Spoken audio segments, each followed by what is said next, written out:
यज्ञोपवीत संस्कार वैदिक मंत्रोच्चार के साथ हुई रस्में। मंडप ग्रह शांति चोल कर्म संस्कार भी हुआ। बड़वानी में बसंत पंचमी के दूसरे दिन श्री गौड़ मालवीय ब्राह्मण समाज द्वारा धार्मिक आयोजन किया गया। रानीपुरा स्थित धर्मशाला में सोमवार को 11 बटुकों का यज्ञोपवीत संस्कार हुआ। कार्यक्रम की शुरुआत सुबह 7 बजे गणेश पूजन से हुई।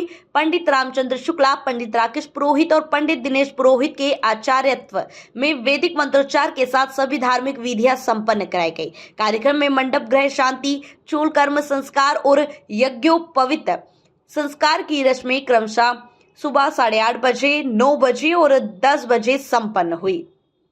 इस पावन अवसर पर बड़वानी से कार्तिक और महिम्न आशीष शुक्ला, अक्षत और अंबर रूपेश पंडित, मोहित श्याम जोशी, अंश शेखर रावत, खरगोन के रतनपुरा से मोहित मंगेश पाठक, सेंधवा से योगेश मणिशंकर पाठक और अनय श्याम रावल तथा अंजर से अवि और विवान दीपक मंडलोई का यज्ञोपवीत संस्कार संपन्न हुआ। कार्यक्रम में दोपहर 12 बजे देवदर्शन के बाद 1 बजे प्रतिभोज का आयोजन भी किया गया।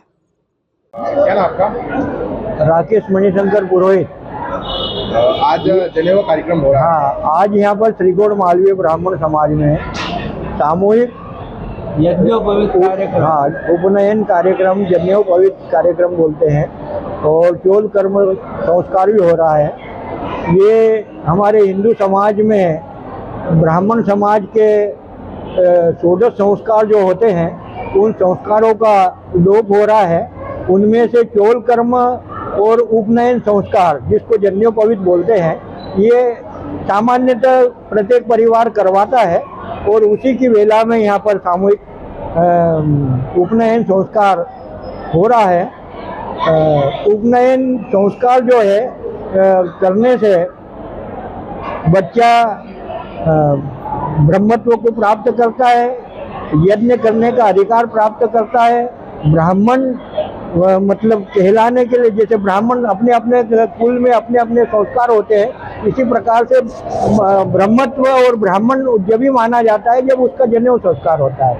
ये कर्पास सूत्र सबसे पवित्र माना गया है। कपास से मतलब सूत का धागा लेकर के उसके तार बना करके उससे यज्ञोपवीत धागा तैयार किया जाता है, जो प्रजापति भी इसको धारण करते थे। इसी प्रकार से ब्राह्मणों को भी आज तक इसका धारण करवाया जाता है। इसको धारण करने के बाद में ब्रह्मत्व की सिद्धि जल्दी प्राप्त होती है। किसी भी मंत्र को जाप करो तो उसकी सिद्धि होती है। दूसरी बात, यज्ञ कर्म का अधिकार उसको जब भी मिलता है जब वो यज्ञोपवीत धारण करता है। इसलिए ब्राह्मणों में ये 16 संस्कारों में से ये यज्ञोपवीत का संस्कार किया जाता है। अच्छा, ये जो बसंत पंचमी के अवसर पे क्या क्या उपनयन संस्कार के लिए कुछ मुहूर्त होते हैं, विशेष महीने होते हैं। उन महीनों में अच्छी तारीख होना चाहिए, शुभ नक्षत्र होना चाहिए, और उन शुद्धि का मतलब मास शुद्धि वगैरह देख करके उसके बाद में इसके जिस प्रकार से विवाह के मुहूर्त होते हैं, इसी प्रकार से मुंडन संस्कार, चोल कर्म संस्कार और इनके सभी के जात कर्म संस्कार जिससे 16 है, उनमें उपनयन संस्कार के भी मुहूर्त होते हैं। उन्हीं मुहूर्तों में होता है। इसके अलावा अक्षय तृतीया है, बसंत पंचमी है, ये बड़े पर्व माने जाते हैं। इन पर्वों पर भी इनका कार्यक्रम किया जाता है। विशेष तरह सामूहिक कार्यक्रम जो होते हैं बसंत पंचमी या अक्षय तृतीया पे होते हैं। अच्छा, ये इसमें संस्कृत श्लोकों का जो है प्रयोग किया जाता है, जो भाषा जो इस्तेमाल की जाती है। उपनयन संस्कार में एक विद्या अध्ययन, काशी अध्ययन करने के लिए पहले संस्कार होता था। अध्ययन करने के बाद में प्रत्येक ब्राह्मण को प्रतिदिन अपना विद्या अध्ययन करना चाहिए। विद्या अध्ययन में संस्कृत भाषा में सभी अध्ययन, ऋग्वेद, यजुर्वेद, सामवेद, अथर्ववेद, जितने भी वेद है, 18 उपनिषद है ना, ये सभी संस्कृत में है। तो संस्कृत भाषा से ही पहले इनको ज्ञान दिया जाता था। अब संस्कृत का लोप हो रहा है।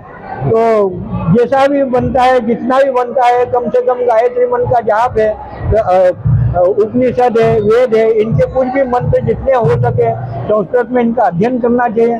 और आजकल क्या है कि विद्या अध्ययन में भी बच्चे क्या होता है कि इंग्लिश और संस्कृत में चॉइस रखते हैं, तो इंग्लिश को प्राथमिकता देते हैं, संस्कृत को नहीं दे रहे। इसलिए संस्कृत का लोप होते जा रहा है, जबकि संस्कृत देववाणी है। और जबकि देववाणी है संस्कृत। तो संस्कृत को उसने महत्व देना चाहिए, संस्कृत का अध्ययन करना चाहिए, कम से कम ऑप्शन सब्जेक्ट में भी कम से कम उसको लेकर के पढ़ना चाहिए, जिससे अपनी संस्कृति कायम रहे। अच्छा, जो बच्चा पैदा होता है हाँ से जो जितने भी वो जब मृत्यु तक जाता है, हाँ। तो जितने भी हिंदू क्रियाक्रम वो संस्कृत अनुसार ही होते, जैसे विवाह कार्यक्रम हुआ, हाँ। तो कहीं वैदिक पद्धति से षोडश संस्कार संपन्न होते हैं। जात कर्म पैदा हुआ जब है, उसके पहले जब पेट में आता है पुंसवन संस्कार होता है, नामकरण संस्कार होता है, चोल कर्म संस्कार, उपनयन संस्कार होता है, उसके बाद में चूड़ा कर्म संस्कार होता है, विवाह संस्कार होता है, मृत्यु होती है जब भी उसके संस्कार, उसके भी पिंड होते हैं, फिर उसके उत्तर कर्म होता है, दशा कर्म है, एकादश कर्म है, द्वादश, यानी जन्म से लेकर मृत्यु तक के सारे वैदिक पद्धति से सारे संस्कार बनाए गए। जब ये पूरे संस्कार किसी भी व्यक्ति के किए जाते हैं तो उसको किसी भी प्रकार से कि उसकी आत्मा को भ्रमण नहीं करना पड़ता है और वो सीधे देवलोक को प्राप्त होता है। इसलिए संस्कार बनाए गए। इन संस्कारों को करने से संस्कृति कायम रहती है और संस्कृति कायम रहेगी तो अपने संस्कार कायम रहेंगे। आजकल पाश्चात्य संस्कृति ज़्यादा बढ़ गई है, इंग्लिश का महत्व ज़्यादा हो गया है, इसीलिए इन चीज़ों का अनुसरण कम होते चले जा रहा है। इसका बड़ा दुख है। आप प्रयास करेंगे कि संस्कृत जो है भाषा का जो पुनः उसका विकास, हमारा प्रयास तो ये रहता है कि जब भी संस्कृत पाठशाला या संस्कृत जैसे जिला स्तर है, तो पहले यहाँ पर स्टेट सैन्य संस्कृत पाठशाला थी, बड़े बड़े विद्वान यहाँ पर उनको अध्ययन करवाते थे। प्रतिदिन कभी पूरे समाज में निमंत्रण दिया जाता था कि भाई आपके जितने भी बच्चे 12 साल से कम के उनको संस्कृत पाठशाला में भेजिए। सवेरे से उठते से पहले हाथ के दर्शन करना चाहिए, भूमि का स्पर्श करना चाहिए, माता पिता को प्रणाम करना चाहिए, ये सब चीज ज्ञान वहाँ पर संस्कृत पाठशाला में दिया जाता था।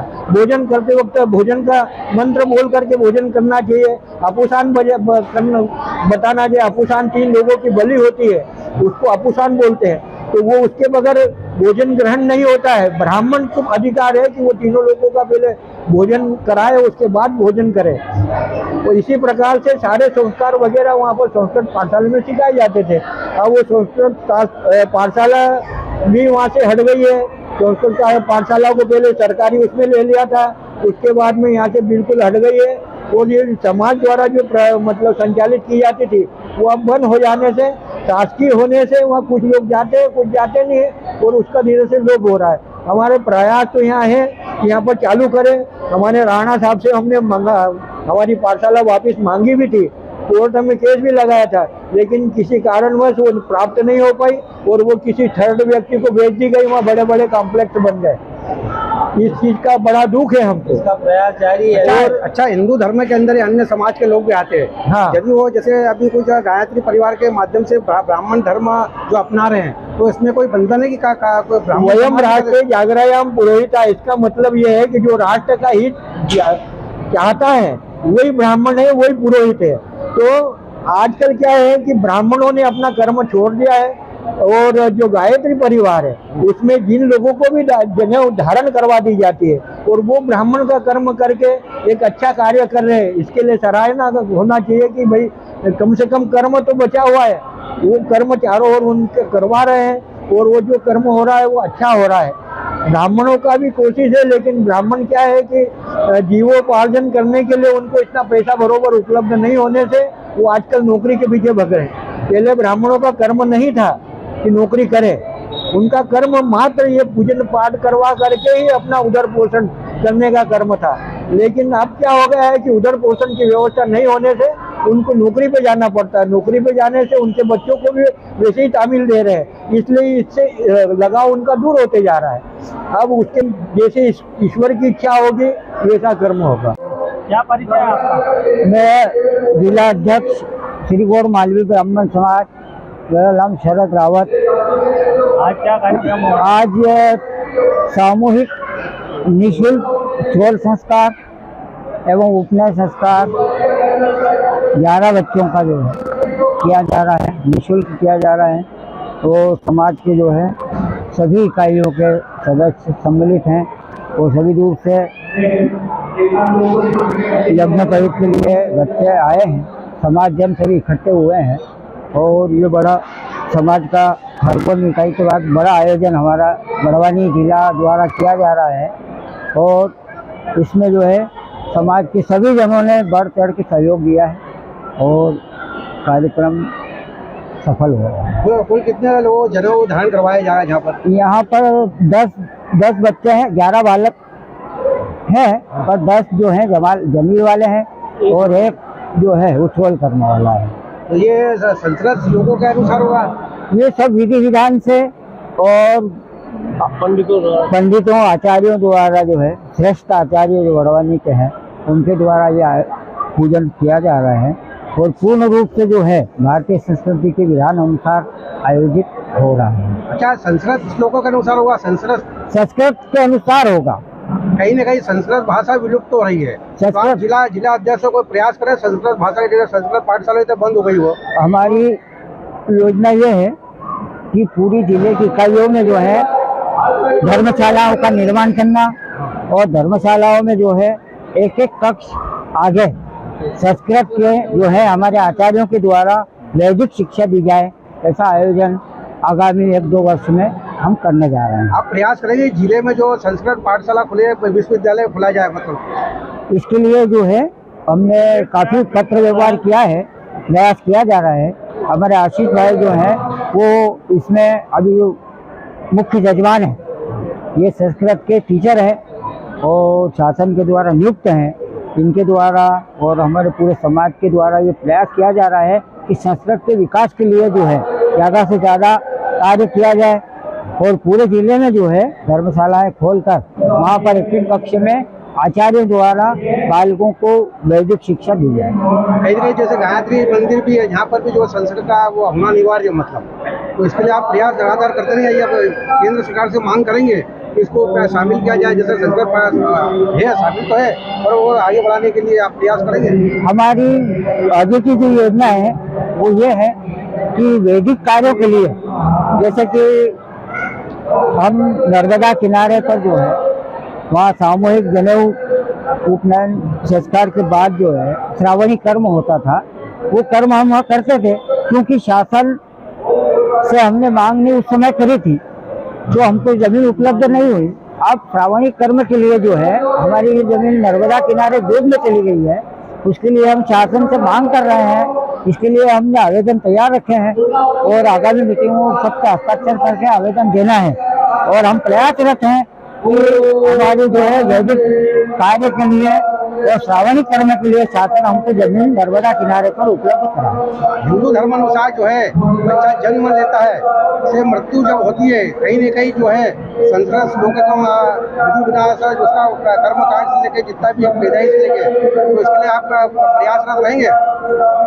हम निरंतर प्रयासरत हैं और हमारे पास जो है ऐसा साहित्य भी है जिससे हम बच्चों को ज़्यादा से ज़्यादा शिक्षा दें। हमारे आचार्य श्री राम जी शुक्ला जी जो हैं वो वैदिक किताबें निकालते हैं और सशुल्क वो देते हैं, जिससे अपना वैदिक धर्म की रक्षा होती है और अपना विधि विधान जो है उसमें पूरा उल्लेख रहता है, उसके अनुसार हम काम पूजा पाठ करते हैं। दिनेश दामोदर पुरोहित।